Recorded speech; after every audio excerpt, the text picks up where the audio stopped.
Electrodinámica parte 2. Medición de magnitudes eléctricas. El circuito eléctrico básico ya lo habíamos definido, es el camino que recorre la corriente eléctrica, desde el generador, pasando por los conductores, el utilizador o carga y volviendo al generador. Para que se produzca la circulación de cargas, el circuito tenía que estar cerrado. Ahí en la foto vemos un circuito, en el esquema cómo se representan estos elementos del circuito, el generador, los conductores y la carga o utilizador. Por convención, el sentido de circulación de la corriente eléctrica es del borne positivo del generador al negativo. Veamos cómo deberíamos hacer para medir las magnitudes eléctricas. Empecemos por la medición de la diferencia de potencial. El instrumento requerido, en este caso para medir diferencia de potencial, es un voltímetro. El voltímetro se conecta de forma tal que cada uno de los puntos entre los cuales queremos medir la diferencia de potencial se conectan a cada uno de los bornes del voltímetro, lo que se conoce como disposición paralelo. En la foto ahí vemos el voltímetro conectado en paralelo con la resistencia que queremos medir, cuál es la diferencia de potencial, y abajo en el esquema eléctrico lo mismo. Vamos a ver en el video cómo sería esto. Ahí tenemos el circuito básico y entonces directamente debemos conectar cada borne del instrumento del voltímetro a cada uno de los puntos donde queremos determinar la diferencia de potencial.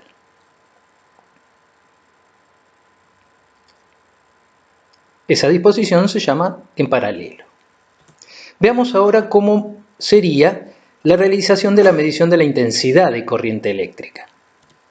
El instrumento requerido en este caso es un amperímetro, pero en este caso para poder conectarlo se hace necesario abrir el circuito para intercalar el instrumento en el camino que recorren las cargas, conectando luego a cada uno de los puntos de esa apertura del circuito, esa ruptura, uno de los bornes del amperímetro, en lo que se conoce como una disposición serie, como vemos ahí en la imagen del circuito y abajo en la representación esquemática del circuito.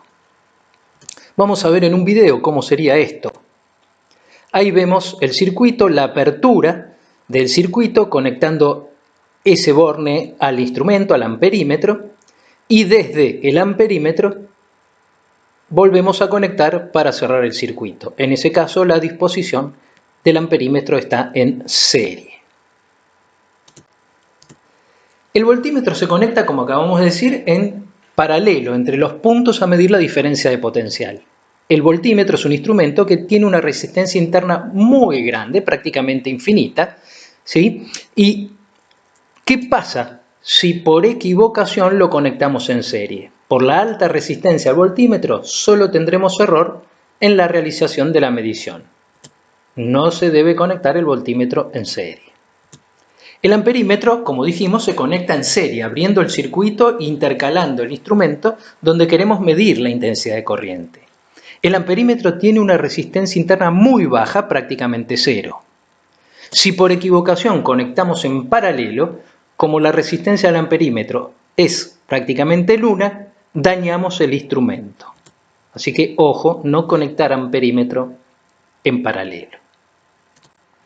Recomendaciones generales. Tenemos que tener en claro qué es lo que vamos a medir para saber qué instrumento utilizar y cómo conectarlo. En segundo lugar, dado el desconocimiento del valor de la magnitud a medir, será necesario colocar nuestro instrumento, en este caso un instrumento analógico o de aguja, en sus máximos alcances. En este ejemplo que estamos brindando, para la diferencia potencial, el máximo alcance es 1000 volt. Y en el caso de la intensidad de corriente, el máximo valor es de 10 amperes. Si estuviésemos trabajando con corriente continua y estamos utilizando para efectuar la medición un instrumento de aguja, si observamos que la aguja deflexiona en sentido contrario a las escalas, lo solucionaremos simplemente invirtiendo el conexionado en sus bornes. Si estuviésemos trabajando con un instrumento del tipo digital, aparecería un signo menos y también lo solucionaríamos invirtiendo en los bornes del mismo.